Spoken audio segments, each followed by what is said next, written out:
Hello, welcome to the Curly Bookworm. I'm Shivani. Today I want to talk about some books that have been made into TV shows or movies this year.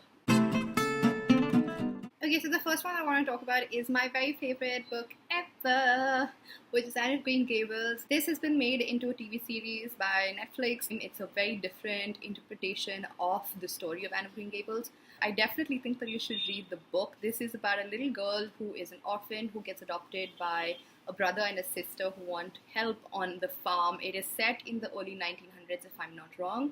She kind of ends up getting adopted and she has a bunch of adventures in the countryside in Green Gables, and there's a whole bunch of things that happen to really quirky, cool Anne.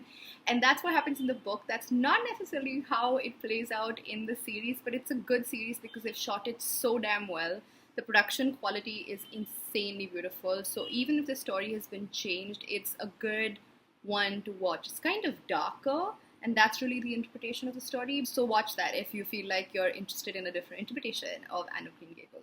The next one that I want to talk about is 13 Reasons Why, which is something that everybody is talking about these days. 13 Reasons Why is a spooky story about a girl called Hannah who kills herself, and she leaves a whole bunch of tapes naming 13 people who are responsible for her suicide. I know it sounds creepy. The book has like crazy mixed reviews. Some people hate it and some people think that it's totally trivial, and then there are a whole bunch of people who thought that it was pretty on point. If you didn't already know, the TV series is on Netflix to watch. It is pretty good. It kind of gets slow from time to time, but it offers a lot more than the book in a good and a bad way. The story in the book is sort of extremely restricted to one day, so it's very immediate. Whereas in the show, they've actually expanded the canvas and they've showed you the school, they've showed you all of the people that have been named, their lives, their backstories. They've talked about their parents, blah, blah, blah. So even if you've read the book, I suggest that you may want to try the show simply because it adds a little more than just what the book shows. The next one is a movie. This is Everything Everything by Nicola Yoon. This story is about a girl who has a disease that allows her to not get out of the house. The minute she gets out of the house, she gets allergic to something. And she either dies or she has some really bad things happen to her, like her heart goes into immediate arrest and things like that. She lives in a completely airtight, air-sealed house for her own protection, and then she meets a boy. It's YA, it's going to happen. I don't know if you should watch the trailer because I feel like the trailer gave away half of the book or more.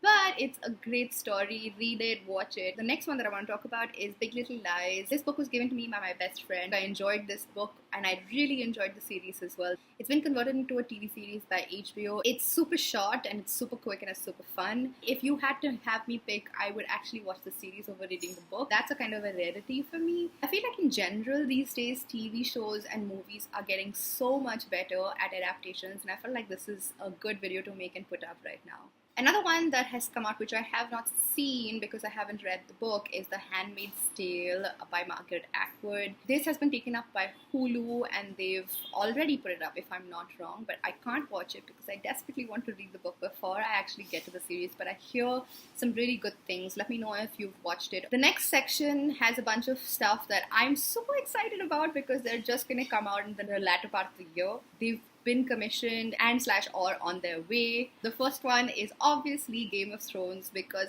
hey, the books have stopped coming, at least the show is still on, so we still get to know what happens with the story. This George R. Martin is either a really lazy person or he's just being mean to not give us what we want to read. I'm super excited about it releasing later this month.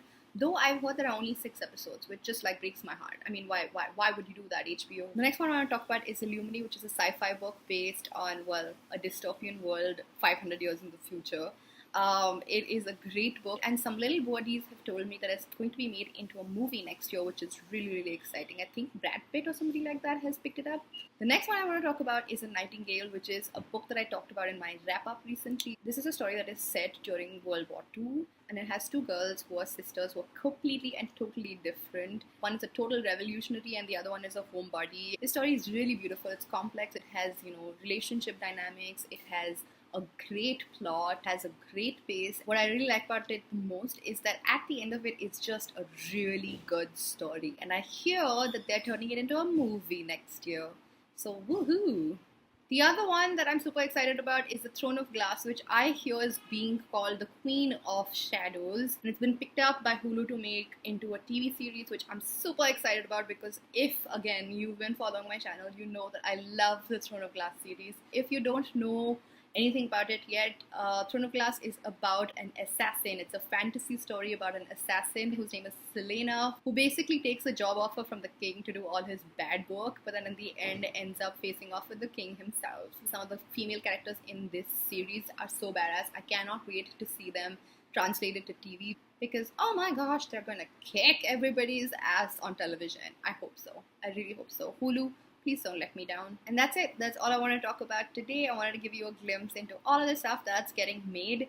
In the meanwhile, if you like this video, give it a thumbs up and do the sharing and liking and all of that jazz. I will talk to you soon. Bye!